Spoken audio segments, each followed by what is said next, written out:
Bismillahirrahmanirrahim. Assalamualaikum warahmatullahi wabarakatuh. Innal hamdalillah nahmaduhu wa nastaghfir. Innal hamdalillah nahmaduhu wa nasta'inuhu wa nastaghfiruh. Wa na'udzu billahi min syururi anfusina wa min sayyiati a'malina. May yahdihillahu fala mudilla lahu wa may yudlil fala hadiyalah. Wa asyhadu an la ilaha illallah wahdahu la syarika lah. Wa asyhadu anna Muhammadan abduhu wa rasuluh. Segala puji hanya bagi Allah Subhanahu wa ta'ala. Kita memujinya, memohon pertolongan dan ampunan kepadanya. Kita berlindung kepada Allah Subhanahu wa ta'ala dari kejahatan diri-diri kita, dan kita berlindung kepada Allah Subhanahu wa ta'ala dari kejelekan segala bentuk kejelekan dari perbuatan kita. Kita bersaksi bahwasanya tidak ada ilah yang berhak diibadahi dengan benar kecuali Allah Subhanahu wa ta'ala, dan kita bersaksi bahwasanya Muhammad adalah hamba dan utusan Allah Subhanahu wa ta'ala. Qala Allahu azza wa jalla, ya ayyuhalladzina amanu taqullaha haqqa tuqatih wa la tamutunna illa wa antum muslimun. Wahai orang-orang yang beriman, bertakwalah kalian kepada Allah dengan sebenar-benar takwa, dan janganlah mati kecuali dalam keadaan Islam.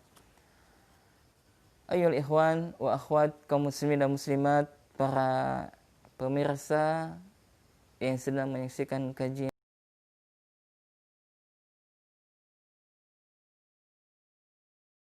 online kami di tempatan pada hari Sabtu tanggal 17 Muharram 1442 Hijriah, atau bertempatan dengan tanggal 5 September 2020. Kaum muslimin dan muslimat rahimani rahimakumullah, kita akan melanjutkan kajian risalah atau kitab yakni Syarah Al-Jami' li Ibadatillah yang disyarah oleh Syekh Dr. Shalih Al-Fauzan, Abdullah Al-Fauzan hafizallahu ta'ala. Kita telah sampai kepada pertemuan yang ke-9 ya, dan beberapa waktu yang lalu kita tidak bisa melanjutkan karena kesibukan dan satu lain halnya. Maka pada subuh yang penuh berkah ini kita dapat kembali sama-sama belajar melalui media massa atau media akun Facebook ini. Dan juga kepada ikhwan wa akhwati fillah, pemirsa channel Muslim TV rahimani rahimakumullah, dan juga kepada teman-teman MBI barakallahu fikum, dan juga kepada wali santri mungkin yang sedang menyaksikan kajian kami di pagi hari yang penuh berkah ini. Kita akan melanjutkan pembahasan kita dari kitab Risalah Al-Jami' li Ibadatillah. Sebelum kita memasuki materi, maka sedikit ingin kami sampaikan bahwasanya hendaklah kita selalu membaca satu doa yang selalu senantiasa Rasulullah sallallahu alaihi wasallam baca setiap paginya, sebagaimana diriwayatkan dari salah seorang istri Nabi, yakni ibunda kita Aisyah radhiyallahu taala anha, bahwasanya beliau mengabarkan Rasulullah sallallahu alaihi wasallam setiap hari beliau senantiasa memulai harinya dengan berdoa kepada Allah, yakni zikir pagi. Kemudian setelah itu beliau membaca doa, meminta 3 hal. Yang pertama adalah meminta ilmu yang bermanfaat, kemudian meminta rezeki yang halal, dan meminta supaya amalan diterima. Sebagaimana doa Nabi sallallahu alaihi wasallam, Allahumma inni as'aluka ilman nafi'an wa rizqan thayyiban wa amalan mutaqabbalan. Ya Allah, aku meminta kepadamu ilmu yang bermanfaat, rezeki yang halal, dan amalan yang diterima. Maka demikian jugalah bagi kita yakni umat Nabi Muhammad sallallahu alaihi wasallam, untuk selalu senantiasa berusaha dengan semaksimal mungkin untuk mengikuti yang dicontohkan oleh Nabi sallallahu alaihi wasallam. Dan hal ini telah kita sampaikan pada kajian kutub, yakni 10 kaidah di dalam istiqamah yang disampaikan atau yang ditulis oleh Syekh Profesor Dr. Abdul Razak bin Abdul Muhsin Al-Badar hafizallahu taala. Nah, kemudian jamaah rahimani rahimakumullah, di awal kitab telah Syekh sebutkan, yakni Syekh Muhammad bin Abdul Wahab, yang sejatinya kutub yang kita kaji pada kesempatan kali ini adalah kita diambil dari kitab Salasatul Usul, atau yang dikenal dengan Usulul Salasah, 3 landasan pokok utama. Ya, lalu Syekh disarah oleh Syekh Dr. Shalih Al-Fauzan hafizallahu taala, yakni berkaitan tentang masalah ibadah.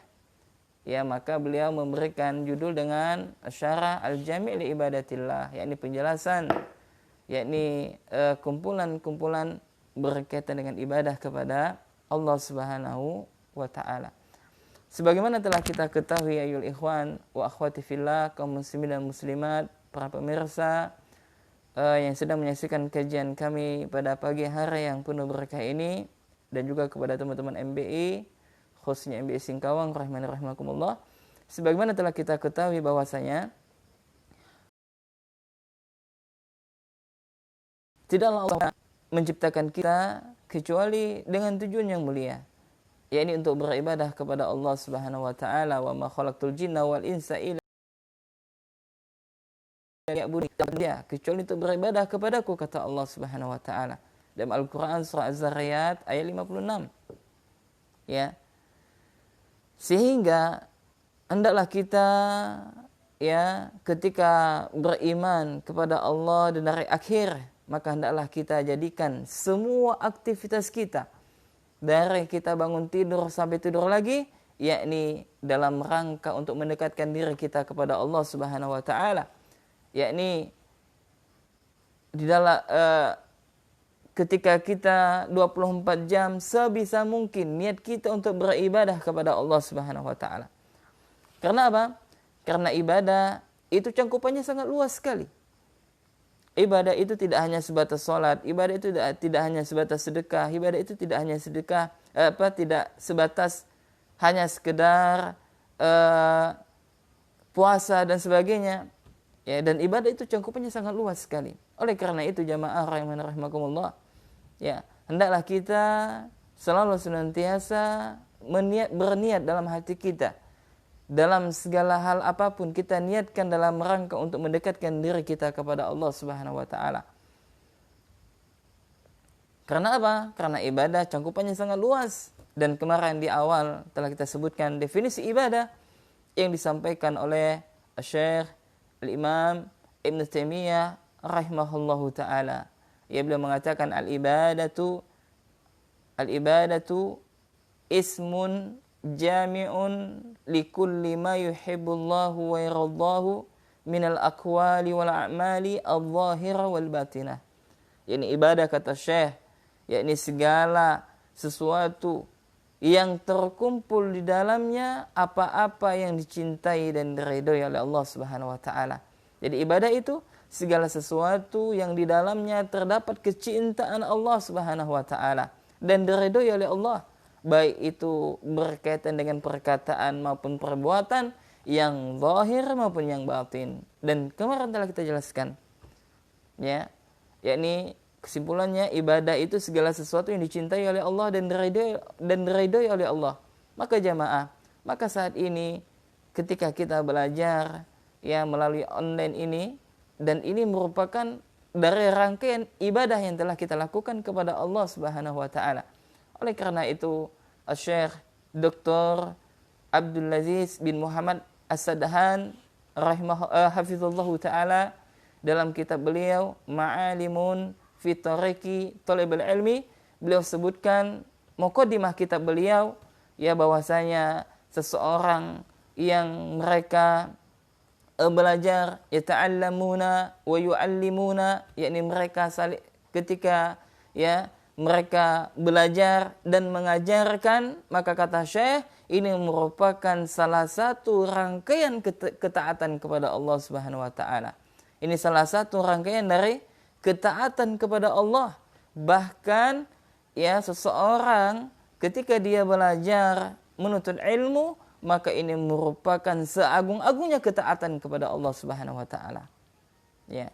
Kenapa demikian? Karena pentingnya ilmu tersebut. Ya, pentingnya ilmu. Dan hendaklah kita untuk selalu senantiasa menyempatkan diri kita atau memberikan waktu luang yang khusus dalam rangka untuk menuntut ilmu. Karena menuntut ilmu itu adalah satu kewajiban. Karena menuntut ilmu itu adalah satu kewajiban bagi setiap muslim dan muslimah. Ya, sebagaimana Rasulullah sallallahu alaihi wa ala alihi wasallam bersabda dalam sebuah hadis yang diriwayatkan oleh Imam Ibnu Majah dari sahabat yang mulia Anas bin Malik radhiyallahu taala anhu. Nabi sallallahu alaihi wa ala alihi wasallam bersabda, "Talabul ilmi fariidatun ala kulli muslim." Menuntut ilmu wajib bagi setiap muslim. Siapapun Anda, ya, maka wajib untuk menuntut ilmu syar'i, yakni ilmu yang di dalamnya dikatakan kalau Allah wa qala Rasul wa qala sahabah.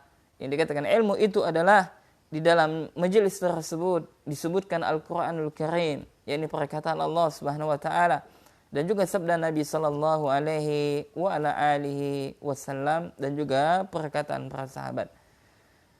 Naam, kepada kaum muslimin dan muslimat rahimani rahimakumullah, pada ikhwan wa akhwat, para pemirsa channel Muslim TV, kita akan melanjutkan pembahasan kita, yakni dari kitab atau risalah atau kutub, yakni Al-Jami' li Ibadatillah.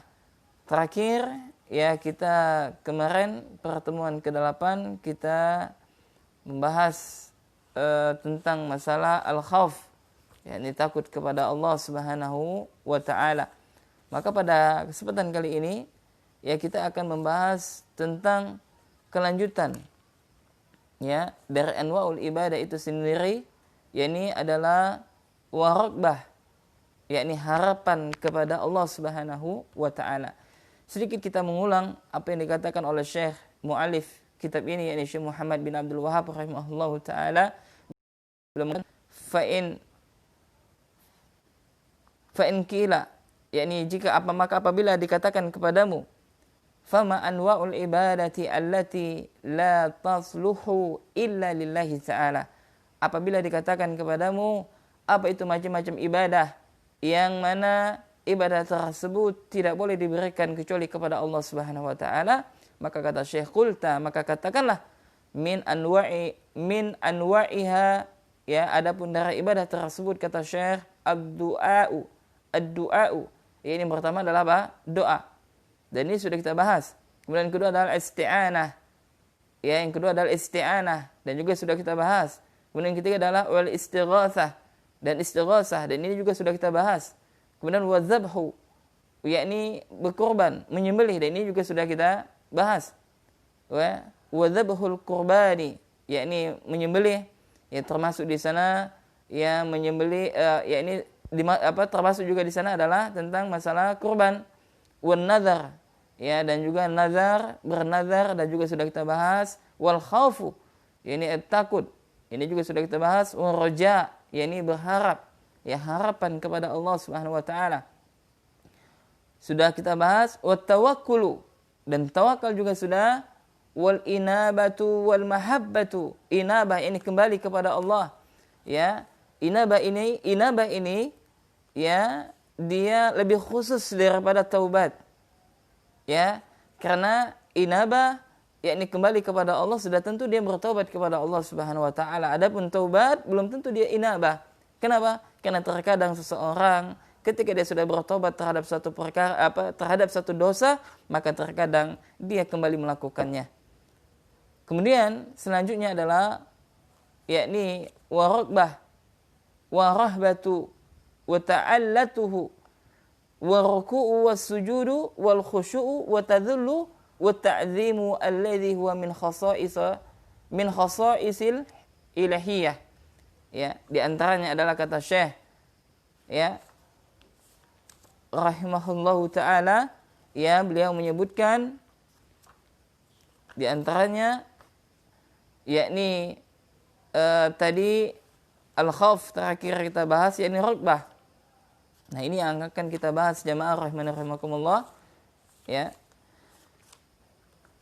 Ayol ikhwan kaum muslimin dan muslimat rahimakumullah, ya, yakni raqbah ini adalah rasa harapan, yakni berharap kepada Allah Subhanahu wa taala, merupakan bagian daripada ibadah.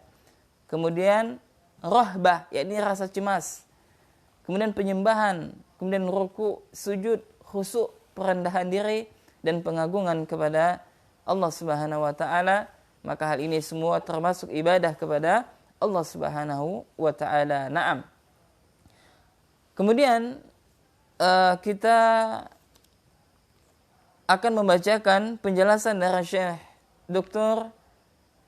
As-Shalih Al-Fauzan hafizallahu taala berkaitan dengan ibadah ini.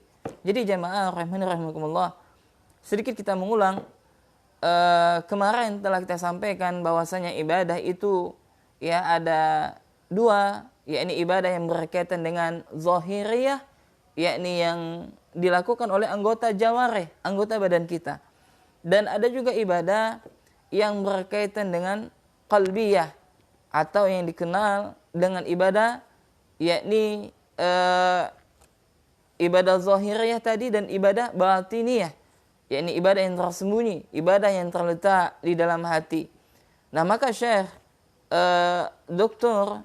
Shalih Al-Fauzan hafizallahu taala menyebutkan bahwasanya di antara contoh ibadah yang sifatnya adalah zahiriyah, yang nampak adalah semisal ibadah salat, ya, yang dilakukan dengan anggota tubuh.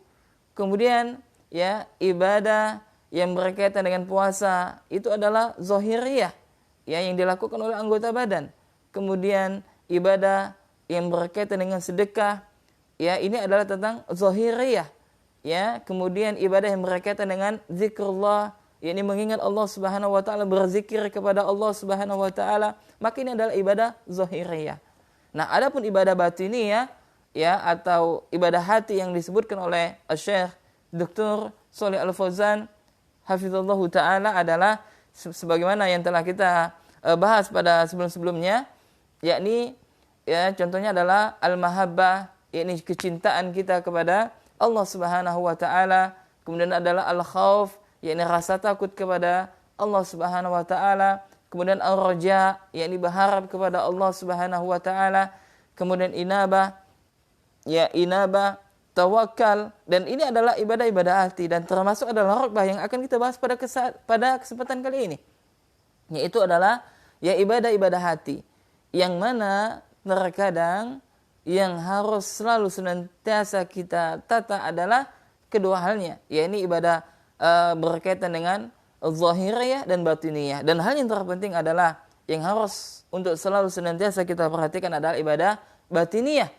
Setelah itu barulah ibadah zahiriyah. Kenapa? Karena terkadang di antara kaum muslimin ya, yang mereka tersibukkan dengan ya memperbaguskan yakni amalan zahiriyah yang nampak dilihat oleh manusia, ya, maka akan tetapi ya masalah tentang batiniyah ya ternyata dia menyekutukan Allah Subhanahu wa taala, waliyadzubillah. Maka ini pentingnya bagi kita ya untuk bersama-sama belajar masalah perkara yang paling urgen di dalam agama ini. Ya, ini apa? Ya, ini belajar tentang masalah berkaitan dengan tauhid, yakni mentauhidkan Allah Subhanahu wa taala. Dan jamaah rahimakumullah, nah, kitab yang kita kaji ini, risalah yang kita kaji ini adalah rangkaian daripada pembahasan tauhid itu sendiri. Ya. Oleh karena itu, Syekh Muhammad bin Abdul Wahhab rahimahullahu taala menulis kitab khusus yang berkaitan dengan tauhid, yang beliau berjudul dengan Kitabut Tauhid, yakni kitab yang berkaitan dengan tauhid. Ya, ada sekitar 60 lebih bab ya yang menjelaskan tentang masalah ya perkara tauhid, kemudian perkara syirik, ya, dan juga praktek di lapangan, ya, kapan seseorang itu ya keluar dari jalan tauhid, yakni kapan seseorang itu dia ya terjerumus kepada perbuatan asyirku billah, maka disebutkan oleh Asy-Syaikh rahimahullahu taala. Naam. Kemudian ayol ikhwan wa akhwati fillah rahimani rahimakumullah, kaum muslimin dan muslimat, kata Syekh, yakni kata pensyarah, yakni Syekh Dr. Shalih Al-Fauzan hafizallahu taala, beliau mengatakan faraqbatu takunu ilallahi, yakni adapun raqbah dilakukan kepada Allah jalla jalahu. Ya artinya apa? Wahya tama'u fima indahu, yakni dia berharap apa-apa yang ada di sisi Allah Subhanahu wa taala. Naam, ini adalah harapan, subhanallah. Jadi harapan ini adalah ibadah kepada Allah Subhanahu wa taala. Yang terkadang jamaah, ya terkadang ya kita ya tidak sepenuhnya berharap kepada Allah Subhanahu wa taala. Terkadang apa? Harapan kita kepada selain Allah itu lebih besar ketimbang harapan kita kepada Allah itu sendiri. Ya. Inilah manusia. Nah, ketika kita telah mengkaji tauhid, ya seharusnya harapan kita semakin besar kepada Allah Subhanahu wa taala. Kenapa? Karena ketika kita berharap kepada selain Allah, ketika kita berharap kepada manusia, ketika manusia tersebut tidak memenuhi harapan kita, maka kita akan mendapatkan kekecewaan. Kekecewaan yang berat. Dan ini terbukti. Ya kita lihat, ambil contoh saja.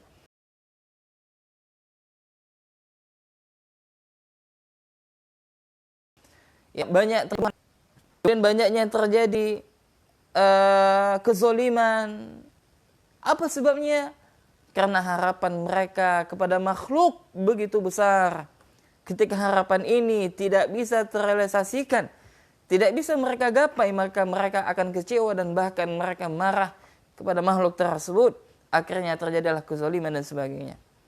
Nah, barang siapa yang tumpuan harapannya sepenuhnya diberikan kepada Allah Subhanahu wa taala, maka tidak ada kekecewaan. Kenapa? Karena dia meyakini apapun yang terjadi, apapun yang menimpa kepada dirinya, baik kepada keluarganya, baik kepada hartanya, itu semua telah ditakdirkan oleh Allah Subhanahu wa taala. Naam. Kemudian kata Syekh, qala ta'ala, dan Allah Subhanahu wa taala berfirman, "Inna ilallahi raghibun." Sungguhnya ya kami adalah orang yang berharap kepada Allah Subhanahu wa taala. Wahya raghbatu fima indallah. Ya, maka yaitu berharap apa yang ada di sisi Allah Subhanahu wa taala. Yakni dia berharap ya terhadap apa yang ada di sisi Allah Subhanahu wa taala. Yakni misalkan ya ketika dia selesai sholat, maka dia berharap kepada Allah supaya apa? Ibadahnya diterima oleh Allah dan supaya dia mendapatkan pahala. Jadi jamaah rahimani rahimakumullah, boleh seseorang ketika dia beribadah kepada Allah, dia mengharapkan ampunan dari Allah, dia mengharapkan pahala dari Allah, dia mengharapkan rahmat dari Allah, maka hal ini boleh. Ya. Kenapa hal ini harus kita sampaikan? Karena ada sebagian di antara saudara kita yang mereka keliru dalam memahami makna dari ikhlas. Ya. Sebagian dari mereka mengatakan yang dikatakan ikhlas di dalam beribadah itu adalah Anda beribadah kepada Allah tidak mengharapkan balasan. Ya waliyazubillah, ini adalah perkataan yang menyelisihi dari Al-Quran wa Sunnah. Perkataan yang seperti ini adalah perkataan yang tidak benar. Kenapa demikian? Karena Islam mengajarkan bolehnya seseorang berharap kepada Allah, termasuk ia berharap yakni pahalanya diberikan oleh Allah, mengharapkan yakni ibadahnya diterima oleh Allah Subhanahu wa taala dan dia berharap untuk mendapatkan surga, maka boleh. Ya, maka dalam Islam boleh bagi seseorang ketika dia beribadah kepada Allah dia mengharapkan balasan, dan ini merupakan bagian dari keikhlasan. Bukan berarti dia tidak ikhlas.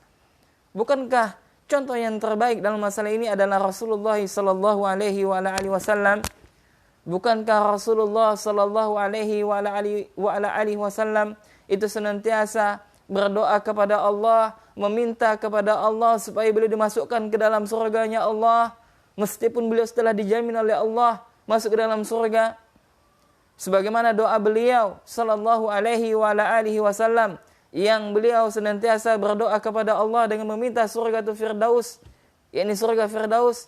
Ya, sebagaimana dalam sebuah hadis disebutkan doa beliau, Allahumma inni as'alukal jannata firdaus. Ya Allah, sesungguhnya aku meminta kepadamu surga Firdaus. Ya, ini menunjukkan jamaah bahwasanya bolehnya seseorang ya ketika beribadah kepada Allah dia mengharapkan pahala, dia mengharapkan surganya Allah Subhanahu wa taala. Maka ini termasuk adalah rugbah, yakni ibadah hati yang berkaitan dengan harapan kepada Allah Subhanahu wa taala. Maka dari itu batallah perkataan sebagian di antara kaum muslimin yang mengatakan tidak boleh kita beribadah kepada Allah dengan mengharapkan imbalan. Maka perkataan yang seperti ini, perkataan yang semacam ini tidaklah benar, ya. Tidak sesuai dengan dalil dari Al-Quran dan Sunnah Nabi Sallallahu Alaihi Wasallam. Naam. Kemudian kata Syekh, ya, wa ta'alluqu billahi azza wa jalla, ya, yakni dia bergantung kepada Allah Subhanahu wa taala. Subhanallah. Ini adalah makna daripada tawakal itu sendiri. Dia bergantung kepada Allah Subhanahu wa taala. Ya terkadang, ya,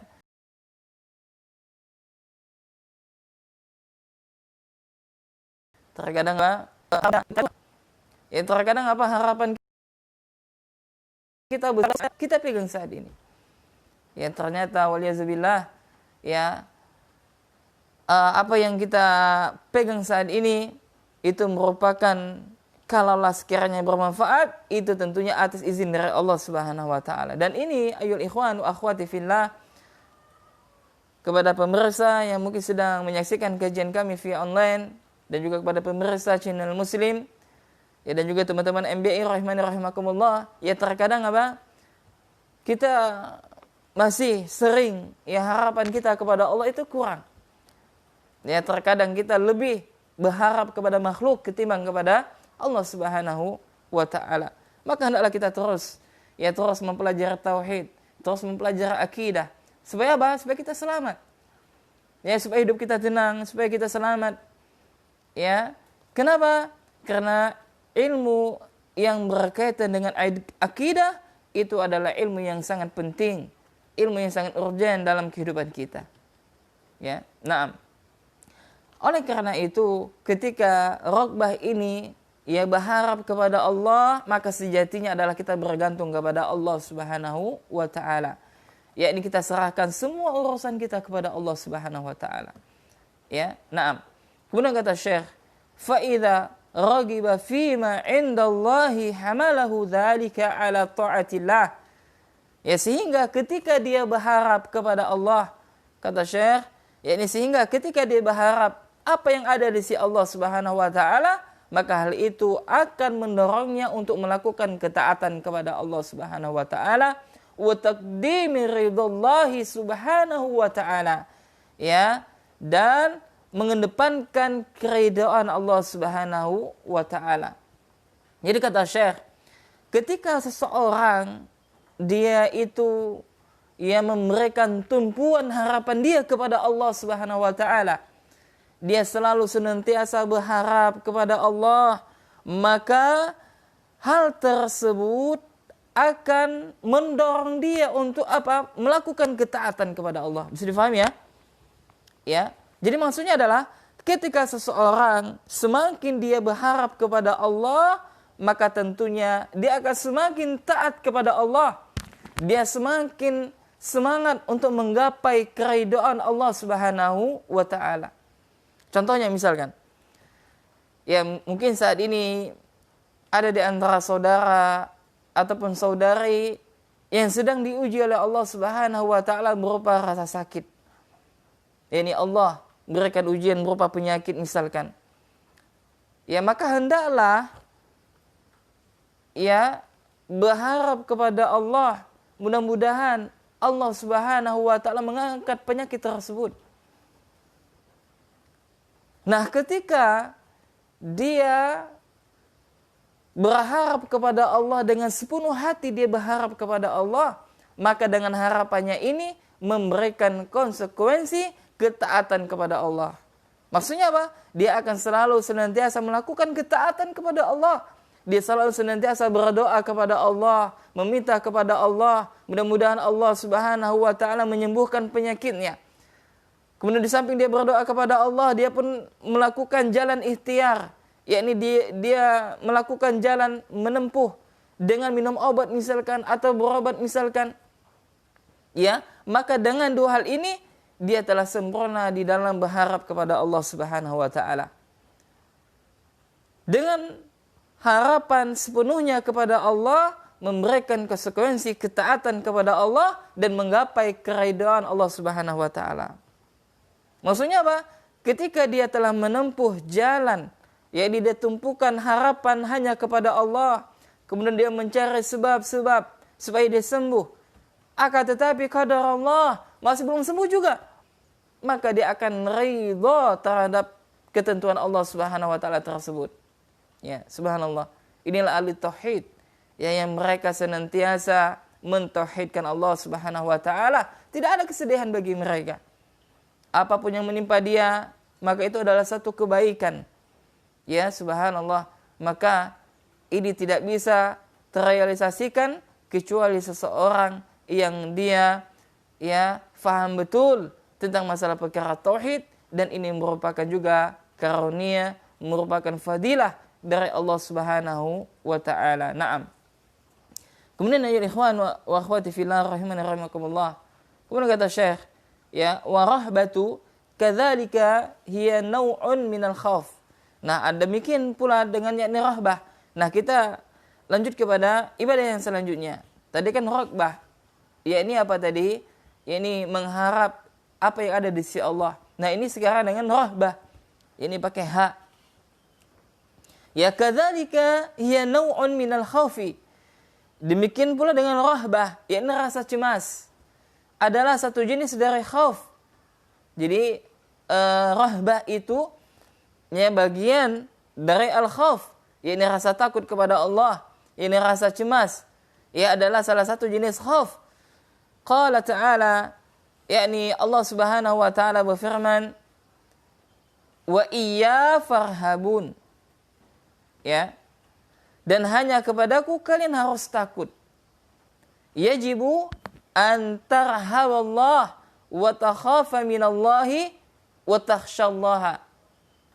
Ya, jadi kata Syekh Dr. Shalih Al-Fauzan hafizallahu taala, wajib bagi engkau yakni rahbah kepada Allah, yakni wajib bagi kita untuk merasa cemas kepada Allah Subhanahu wa taala, yakni khauf, ya takut kepada Allah Subhanahu wa taala, dan khasyah.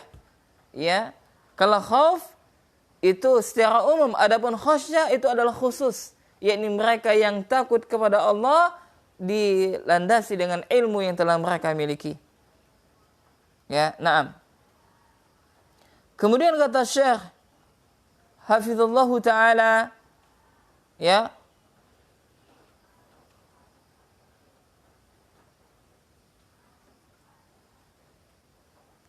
wala tarhabal makhluqina rahbatan taj'aluhum fi manzilatillahi aw yusawuna Allah azza wa jalla.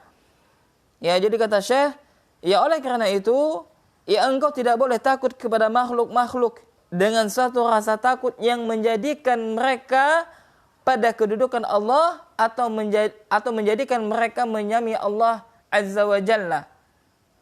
Ya. La tarhaba minhum fatatruka ta'atallahi min ajlihim. Dan janganlah kalian takut kepada mereka sehingga kalian meninggalkan ketaatan kepada Allah karena mereka. Nah, maksudnya seperti ini. Yakni kita dilarang, tidak boleh takut kepada selain Allah Subhanahu wa taala. Ya, kemarin telah kita sebutkan al-khauf itu ada 3. Pertama adalah khauf yang berkaitan dengan diibadatillah, berkaitan dengan ibadah, kemudian al-khauf yang sifatnya adalah tabi'i, yakni tabiat manusia, dan yang ketiga adalah al-khauf yang berkaitan dengan sir, yakni khauf yang tersembunyi. Nah, di sini Asy-Syaikh menyebutkan kepada kita ya bahwasanya seorang muslim itu tidak boleh takut kepada selain Allah Subhanahu wa taala, tidak boleh takut kepada makhluk. Ya, tidak boleh takut kepada makhluk. Ya. Terlebih dia takut kepada makhluk mengakibatkan dia tidak beribadah kepada Allah atau mengakibatkan dia meninggalkan untuk melakukan ketaatan kepada Allah, dan ini tidak boleh. Ya, contoh misalkan dia hendak melakukan sholat misalkan. Ya, contohnya misalkan dia hendak melakukan sholat. Nah, ketika dia hendak sholat, dia itu harus berwudu. Nah, ketika dia hendak berwudu, maka dia akan melewati satu tempat yang mana di sana dia meyakini adalah tempat yang begitu angker. Ya. Lalu dia enggan untuk sholat. Kenapa? Karena dia tidak bisa berwudu misalkan. Nah, takutnya seperti ini tidaklah dibenarkan. Ya, memang bisa juga dia tayamum ya, tapi ketika sudah ada air maka batal tayamum tersebut, apalagi tidak ada penghalangnya. Ya, maka takutnya yang seperti ini tercela. Bahkan termasuk asyirku billah, yakni menyekutukan Allah Subhanahu wa taala dalam hal rasa takut. Ya, maka tidak boleh. Ya, kebanyakan di antara saudara kita yang mereka merasa takut kepada apa? Ya, ini tempat-tempat angker atau misalkan kuburan yang dikeramatkan. Ya, dan ada keyakinan misalkan ya ini seseorang ya dia melakukan perjalanan. Nah, ketika dia melewati satu jembatan misalkan, maka penduduk setempat meyakini ketika melewati jembatan tersebut harus memberikan isyarat atau memberikan kode dengan apa? Membunyikan klakson. Sebanyak berapa kali? Bisa 3 kali. Ya.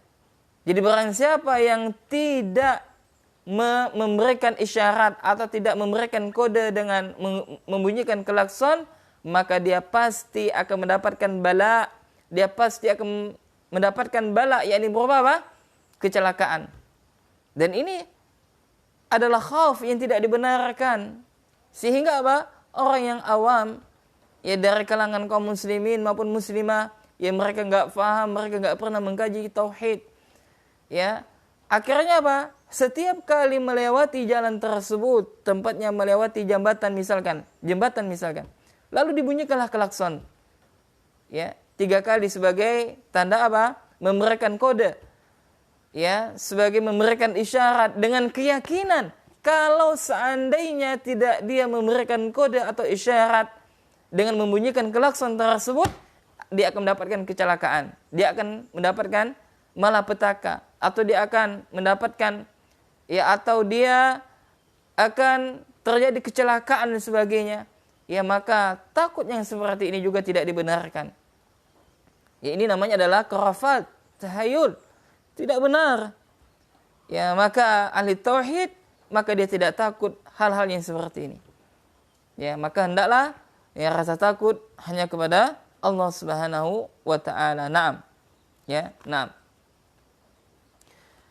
Kemudian ya kata Syekh, ya kita lanjutkan. At-ta'alluhu, at-ta'abbudu, yakni at-ta'alluhu adalah penyembahan. Ya. Jadi at-ta'alluhu adalah at-ta'abbudu, yakni penyembahan. Wa yutlaqu at-ta'alluhu wa yuradu bihil mahabbata minal walahi. Ya, ini disebutkan ta'alluh secara mutlak, namun yang diinginkan dengannya adalah mahabbah dari kata al-walah. Yakni kecintaan. Hadza haqqun lillahi subhanahu wa ta'ala. Maka kata Syekh, hal seperti ini, yakni kecintaan adalah hak bagi Allah Subhanahu wa taala. yakni milik Allah Subhanahu wa taala. Sehingga fal uluhiyatu haqqun lillah. Ya, maka uluhiyah itu merupakan hak Allah Subhanahu wa taala. Ini penyembahan itu adalah hak Allah Subhanahu wa taala. Ya. La yajuzu ayyutakhadha ma'ahu ilahun akharu yu'alluhu wa yuhabbu wa ya'budu ma'allahi azza wa jalla. Ya. Jadi kata Syekh, la yajuzu ayyutakhadha ma'ahu ilahun akhar. Ya, maka tidak boleh seseorang, yakni ya tidak bolehnya seseorang tidak boleh dijadikan sesembahan lain di samping dia menyembah Allah Subhanahu wa taala. Ya, kenapa? Karena kecintaan tersebut merupakan uluhiyah, penyembahan kepada Allah Subhanahu wa taala. Ya, sehingga tidak boleh dijadikan sesembahan lain di samping dia, yakni di samping dia beribadah kepada Allah, ya, sehingga dicintai dan disembah di samping Allah Azza wa Jalla. Ya, tidak boleh. Fal uluhiyatu haqqun lillah. Ya, maka uluhiyah itu adalah hak Allah Subhanahu wa taala. Wa huwa alladhi fis samai ilahun wa fil ardi ilahun wa huwal hakimul hakim wa huwal hakimul alim. Yani Allah Subhanahu wa taala berfirman, dan dialah Allah yang disembah di langit, dan dialah Allah yang disembah di bumi. Ya, dan dialah Allah yang maha bijaksana lagi maha mengetahui. Yakni yu'allihu wa ya'buduhu wa yuhibbuhu ahlus samai wa ahlul ardi. Ini kata Syekh, bahwasanya Allah Subhanahu wa taala dialah yang disembah, yakni zat yang maha disembah, diibadahi. Ya. Kemudian zat yang dicintai oleh penduduk langit dan penduduk bumi. Ya, oleh karena itu ya ikhwan wa akhwati fillah, kaum muslimin dan muslimat rahimana rahimakumullah, saya menjelaskan kepada kita bahwasanya ta'alluhu itu merupakan ta'abbudu, yakni penyembahan.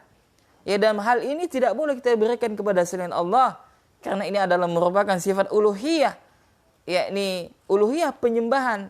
Ya, sehingga rasa cinta ini, harapan ini tidak boleh kita berikan kepada selain Allah Subhanahu wa taala. Ya. Kenapa? Karena salah satu di antara ibadah yakni adalah al-mahabbah, rasa cinta. Dan salah satu dari rangkaian ibadah adalah yakni rasa harapan, yakni berharap kepada Allah, yakni raghbah dan rahbah. Yakni berharap kepada Allah dan memiliki rasa cemas kepada Allah Subhanahu wa taala. Maka hal ini hendaklah kita berikan kepada Allah Subhanahu wa taala. Naam. Kemudian kata Syekh, ya,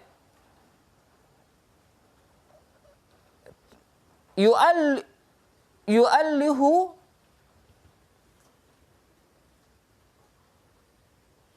wa ya'buduhu wa yuhibbuhu ahlus samai wa ahlul ardi. Ya, tadi telah kita sebutkan.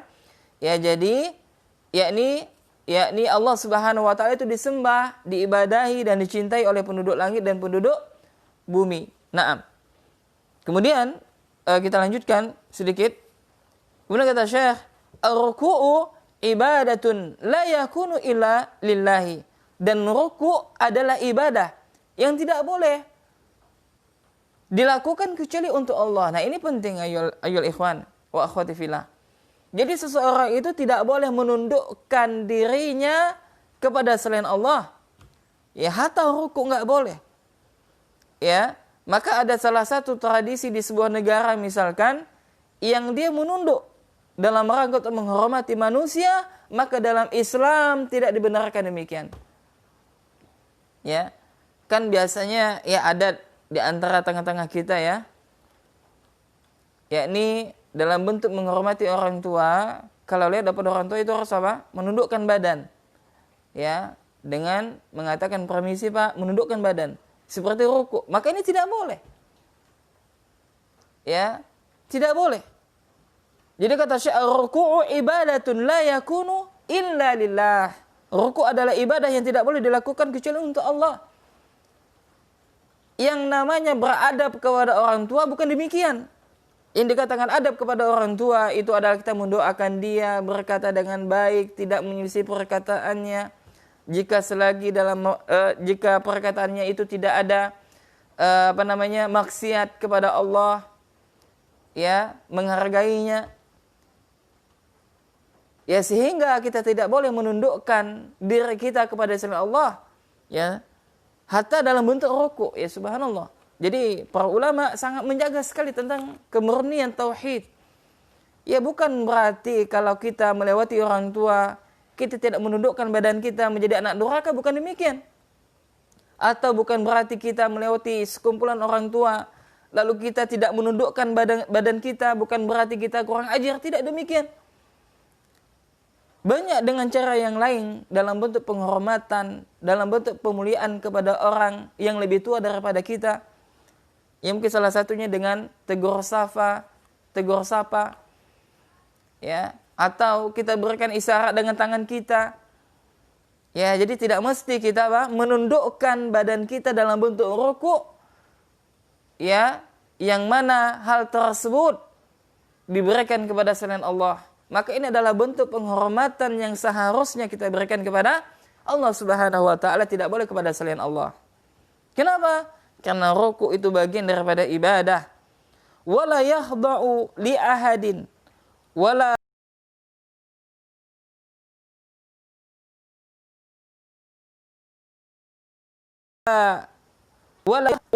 orang manusia tidak boleh rukuk kepada seorang pun. Ya, subhanallah. Dan juga tidak boleh menunduk kepada seorang pun. Insyaallah, bagaimana para ulama kita menjaga tentang kemurnian tauhid. Tidak boleh seseorang, kata Syekh hafizallahu taala, yakni merukuk. Ya, tahu kan merukuk ya jemaah ya? Jadi kalau kita biasanya, ya, kita kalau melewati sekelompok orang misalkan, atau orang yang dia lebih tua daripada kita, biasanya apa? Ya, menundukkan badan. Nah, lewat nunduk badan ini nggak boleh. Ya, tidak boleh kita berikan kepada selain Allah Subhanahu wa taala. Dan tidak boleh kita menundukkan kepada seorang pun dalam rangka untuk mengagungkannya, tidak boleh. Ya, apalagi dulu, ya, zaman raja-raja dulu, yakni rakyat mereka sujud kepada raja mereka. Maka ini juga tidak boleh, sehingga subhanallah kita lihat sejarah para sahabat yang mereka diutus oleh Rasulullah sallallahu alaihi wasallam. Ya, maka tidak ada seorang pun di antara sahabat utusan tersebut sujud kepada raja tersebut. Dan dalam Islam tidak boleh. Ya, jangankan sujud, rukuk saja tidak boleh, apalagi sujud. Naam. Kemudian kata Syekh hafizallahu taala, fal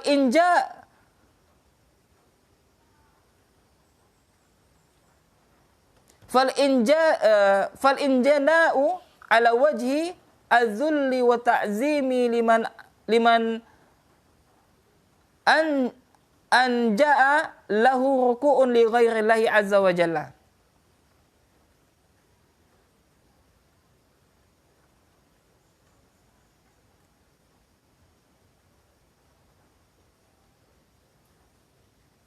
Ya, jadi kata Syekh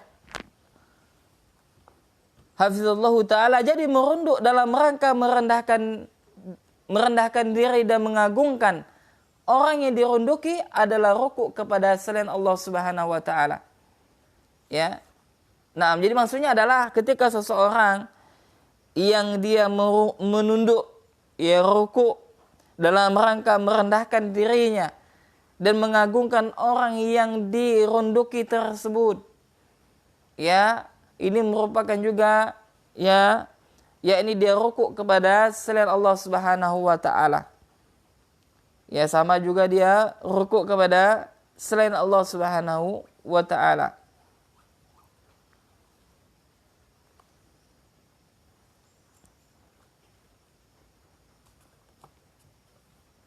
Wala yasjudu illa lillah.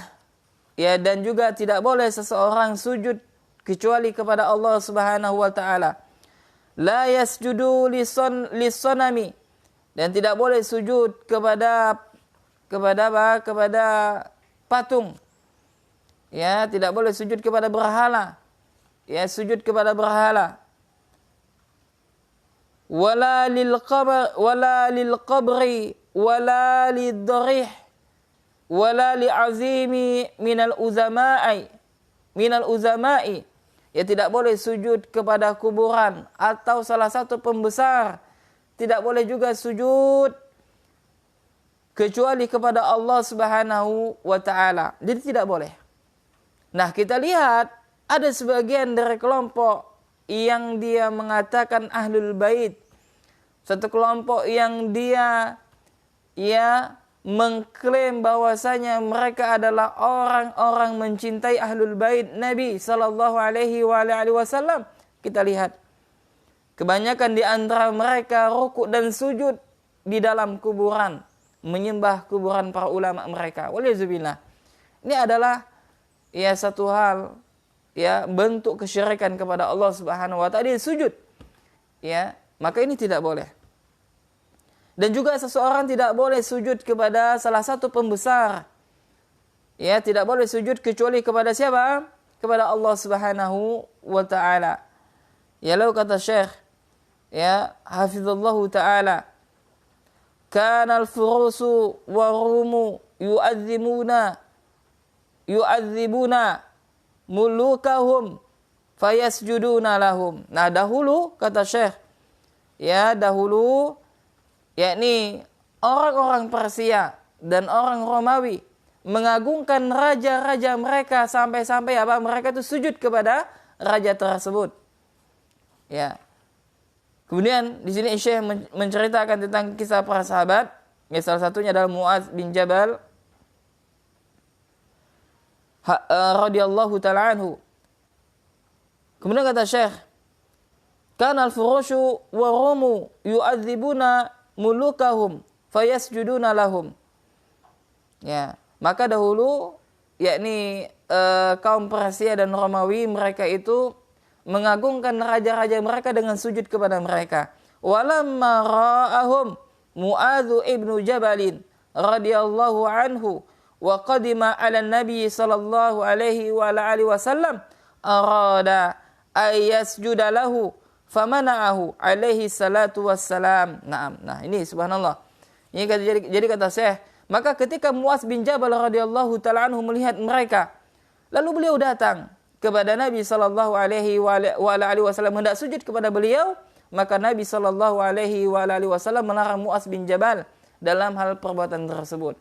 Nah, jadi kata Syekh, satu ketika Mu'adz bin Jabal ini, para sahabat pernah melihat yakni apa?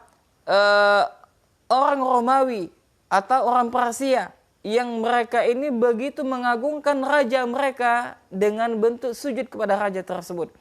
Maka ketika Mu'adz bin Jabal melihat seperti ini, maka hal ini mau diterapkan oleh Mu'adz bin Jabal kepada Rasulullah. Yakni apa? Mu'adz bin Jabal hendak sujud kepada Rasulullah sallallahu alaihi wa alihi wasallam. Lalu Nabi sallallahu alaihi wa alihi wasallam melarang Mu'adz bin Jabal dari perbuatan tersebut. Wa qala, maka Nabi sallallahu alaihi wa alihi wasallam bersabda, "Lau kunta amirun ahadan ayasjuda li ahadin la amartul mar'a an tasjuda li zawjiha li idhami haqqihi 'alaiha." Maka keluar hadis ini. Ya, hadis yang sering kita dengar yang berkaitan dengan kewajiban seorang istri berbakti kepada suaminya. Nah, ketika Mu'adz hendak sujud kepada Nabi sallallahu alaihi wa alihi wasallam, maka Nabi melarang Mu'adz bin Jabal. Ya, Nabi mengatakan ya kepada Mu'adz, "Lau kunta amiran ahadan ayasjuda li ahadin." Kalaulah seandainya aku membolehkan untuk sujud kepada selain Allah, ya maka niscaya la amartul mar'ata antas judali zaujiha, niscaya aku akan perintahkan para istri, ini para wanita, para istri, mereka untuk sujud di hadapan suami mereka. Ya, li idhami haqqihi alaih. 'alaiha, ya untuk menunjukkan kepada para wanita bahwasanya hak seorang suami itu sangatlah besar, sangatlah agung yang harus mereka tunaikan. Ya maksudnya adalah kata Nabi sallallahu alaihi wasallam, ya Nabi mengatakan ketika Mu'adz bin Jabal hendak sujud di hadapan Nabi, maka Nabi melarang, tidak boleh. Lalu Nabi jelaskan, andai aku boleh memerintahkan seseorang untuk sujud kepada orang lain, kata Nabi, maka niscaya aku akan perintahkan seorang istri untuk sujud kepada suaminya. Ini menunjukkan kata Nabi, saking besarnya hak suami terhadap istri tersebut. Maksudnya apa ya, Ikhwan? Maksudnya adalah tidak boleh seseorang sujud kepada selain Allah. Kalaulah seandainya sujud kepada selain Allah itu boleh, maka Nabi adalah orang yang pertama kali akan memerintahkan kepada setiap istri untuk sujud di hadapan suaminya. Akan tetapi dalam Islam tidak boleh. Ya, dalam Islam apa? Tidak boleh seseorang sujud kepada selain Allah Subhanahu wa ta'ala. Naam. Fasujudu la yakunu illa lillahi azza wa jalla. Maka kata Syekh Dr. Shalih Al-Fauzan hafizallahu ta'ala, maka sujud itu tidak boleh kecuali kepada Allah Subhanahu wa ta'ala. Ini kecuali kepada Allah Jalla wa ala, atau Allah Azza wa Jalla. Naam. Ya.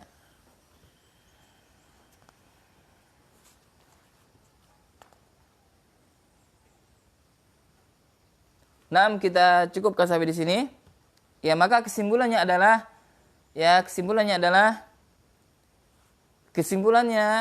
yang pertama adalah bahwasanya raghbah itu adalah bagian daripada ibadah.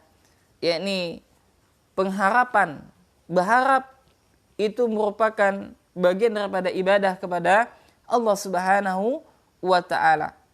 Ya, sehingga jamaah rahimanah pemirsa kaum muslimin dan muslimat yang sedang menyaksikan kajian online kami pada pagi hari yang penuh berkah ini, dan juga kepada pemirsa channel Muslim TV rahimanah, dan juga teman-teman MBI, wabil khusus MBI Singkawang rahimanah.